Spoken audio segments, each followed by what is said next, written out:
ನಮ್ಮ ಜೊತೆಗೆ ಹನುಮಂತರಾಯಪ್ಪನವರಿದ್ದಾರೆ, ಮಾತನಾಡಿಸ್ತಾ ಹೋಗ್ತೇನೆ. ಒಬ್ಬ ರಾಜಕಾರಣಿಯಾದವನು ಈ ಮಟ್ಟಿಗೆ ಕೀಳು ಮಟ್ಟಕ್ಕೆ ಇಳಿತಾರೆ ಅನ್ನುವಂತಹದ್ದು ಒಂದ್ ರೀತಿ ಆಶ್ಚರ್ಯದ ಜೊತೆಗೆ ಆತಂಕ ಕೂಡ ಆಗ್ತಾ ಇದೆ. ಸರ್, ಏನ್ ಹೇಳ್ತೀರಾ? ಮೇಡಮ್, ಮೊದಲನೇದಾಗಿ ನಾನು ತಮ್ಮ ವಾಹಿನಿ ಪವರ್ ಟಿವಿಯವರಿಗೆ ಧನ್ಯವಾದವನ್ನು ಹೇಳ್ತೇನೆ. ತಮ್ಮ ಮಾಧ್ಯಮದಲ್ಲಿ ಬಹುತೇಕ ಹಲವಾರು ಇಂಥ ಪ್ರಕರಣಗಳನ್ನು ತೋರಿಸಿದಿರಿ. ಈ ಜನಕ್ಕೆ ಏನು ನಡೀತಾ ಇದೆ, ಮುಖಂಡರಾದವರು, ರಾಜಕಾರಣಿಗಳಾದವರು, ಅಧಿಕಾರಿಗಳಾದವರು ಯಾವ ರೀತಿ ಇರಬೇಕು, ಯಾವ ರೀತಿ ಇರಬಾರ್ದು ಅನ್ನೋದನ್ನು ತೋರಿಸಿದಿರಿ. ಅದಕ್ಕಾಗಿ ನಾನು ಮೊದಲನೇದಾಗಿ ತಮಗೆ ಧನ್ಯವಾದಗಳನ್ನ ಹೇಳ್ತೇನೆ. ನಿನ್ನೆ ನೋಡಿದೆ ನಿಮ್ಮ ಮಾಧ್ಯಮದ ಕಾರ್ಯಕ್ರಮವನ್ನು.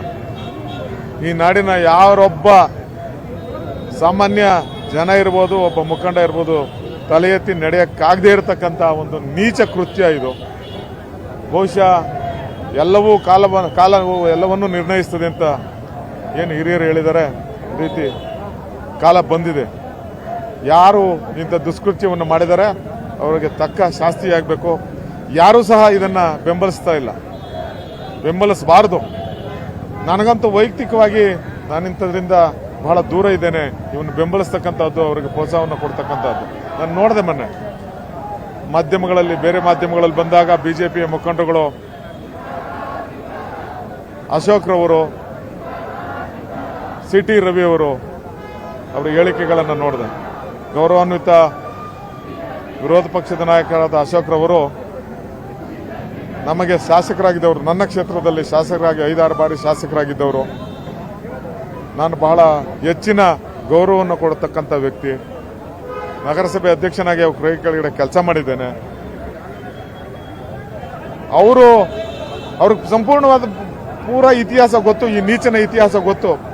ನನಗೆ ಆಶ್ಚರ್ಯ ಆಗ್ತದೆ. ರಾಜಕಾರಣ ಒಂದ್ ಕಡೆ, ಸಾಮಾನ್ಯ ಜನರ, ಈ ನಾಡಿನ ಸಂಸ್ಕೃತಿ, ಜನರ ಭಾವನೆ ಒಂದ್ ಕಡೆ.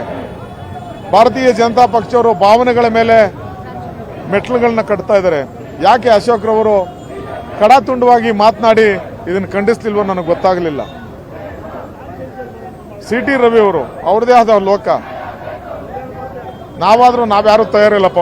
ಅವನ ಡಿಮ್ಯಾಂಡ್ ಏನಿದೆ ಕಳಿಸೋ ನನಗೆ ಅಂತ ಹೇಳ್ತಾನಲ್ಲ, ನಾವ್ಯಾರು ಅದನ್ನು ಖಂಡಿಸ್ತೀವಿ, ನಾವ್ಯಾರು ಅವನ ಡಿಮ್ಯಾಂಡ್ ಒಪ್ಪಿಲ್ಲ. ಬಹುಶಃ ಇವ್ರೇನ್ ಬೆಂಬಲಿಸ್ತಾರಲ್ಲ, ಅವ್ರು ಅವನ ಮಾತಿಗೆ ಒಪ್ಪಿಗೆ ಇರ್ಬೋದು, ಅವ್ರು ಬೇಕಾದ್ರೆ ಕಳಿಸ್ಬೋದು. ನಮ್ಮ ದೇಶದಲ್ಲಿ ಮಹಿಳೆಯರಿಗೆ ದೊಡ್ಡ ಮಟ್ಟಿನ ಸ್ಥಾನಮಾನ ಕೊಟ್ಟಿದ್ವಿ. ಒಂದು ಮಹಿಳೆಯನ್ನು ಇಟ್ಕೊಂಡು ಹನಿ ಟ್ರ್ಯಾಪ್ ಮಾಡ್ತಾರೆ ಅಂದ್ರೆ ಹೇಗೆ ಅಂತ. ಇದಕ್ಕಿಂತ ನೀಚ ಕೃತ್ಯ ಇನ್ನೊಂದಿಲ್ಲ.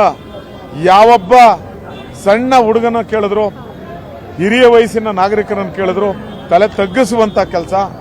ಇಡೀ ಸಮಾಜ ರಾಜಕಾರಣವನ್ನು ಬಿಟ್ಟು, ಪಕ್ಷ ಭೇದವನ್ನು ಬಿಟ್ಟು ಎಲ್ಲರೂ ಖಂಡಿಸಬೇಕು.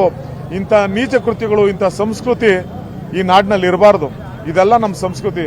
ನಾನು ದಯಮಾಡಿ ಕೈ ಮುಗಿದು ಅವರಲ್ಲಿ ಬೇಡಿಸ್ಕೊಳ್ತೇನೆ. ಬಿಜೆಪಿ ಮುಖಂಡಗಳಲ್ಲಿ ಅಶೋಕ್ ಇರ್ಬೋದು, ಸಿಟಿ ರವಿಯವರು ಇರ್ಬೋದು, ಮತ್ತೆ ಯಾರು ರವಿಕುಮಾರ್ ಅಂತ ದಲಿತರನ್ರಿ ನಿಂದಿಸಿರೋದು.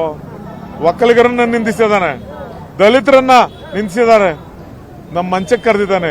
ಇಂಥವ್ರನ್ನ ಬೆಂಬಲಿಸಿ ಮಾತಾಡ್ಸ್ತಿರಲ್ಲ, ನಿಮಗೆ ನಾಚಿಕೆ ಆಗೋದಿಲ್ವಾ? ದಯಮಾಡಿ ಕ್ಷಮೆ ಯಾಚಿಸಬೇಕು. ನೀವು ಯಾರು ಅವ್ರನ್ನ ಬೆಂಬಲಿಸ್ತೀರಿ, ಕ್ಷಮೆ ಯಾಚಿಸಿ ಈ ನಾಡಿನಲ್ಲಿ ಒಳ್ಳೆ ಸಂಸ್ಕಾರ, ಸಂಸ್ಕೃತಿಯನ್ನ ಮೂಡಿಸ್ತಕ್ಕಂಥ ವಾತಾವರಣ ಸೃಷ್ಟಿ ಮಾಡಬೇಕು ಅಂತ ನಾನು ವಿನಂತಿಸ್ತೇನೆ. ಸರ್, ರಾಜಕೀಯ ವಿರೋಧಿಗಳನ್ನ ಮಣಿಸೋಕೆ 1000 ದಾರಿಗಳಿದೆ. ಆದ್ರೆ HIV ಪೇಷಂಟ್ ಗಳನ್ನ ಯೂಸ್ ಮಾಡ್ಕೊಳ್ಳುವಂಥದ್ದು, ಸ್ವಪಕ್ಷೀಯರ ಮೇಲೆ ಅಂತದೊಂದು ಪ್ರಯೋಗ ಮಾಡ್ತಾರೆ ಅಂತಂದ್ರೆ ರಾಜಕೀಯ ಎಲ್ಲಿಗೆ ಬಂದು ನಿಂತಿದೆ ಅನ್ನುವಂಥ.